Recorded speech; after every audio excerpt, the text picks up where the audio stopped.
लाडक्या बहिणींच्या मे महिन्याच्या अनुदानाची तरतूद करण्यात आलेली आहे। आदिवासी विभागाचा विकास निधी महिला व बालविकास खात्याकडे वळवला गेलाय।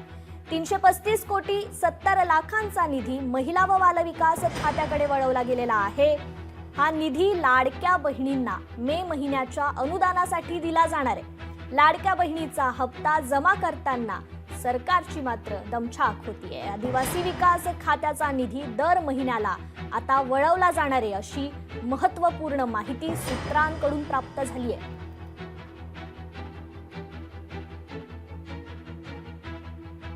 तर आदिवासी खात्याचा विकास निधी आता वळवला जाणार आहे लाडकी बहीण योजनेकडे। मे महिन्याच्या अनुदानाची ही तरतूद करण्यात आलेली आहे। 335 कोटी 70 लाखांचा निधी महिला व बालविकास खात्याकडे वळवला जाईल। हा निधी लाडक्या बहिणींना मे महिन्याच्या अनुदानासाठी दिला जाणार आहे। यावरून समजतंय की लाडक्या बहिणीचा हप्ता जमा करताना सरकारची मात्र दमछाक होतीये। लोकशाही मराठी ऐका, पहा, जागरूक रहा।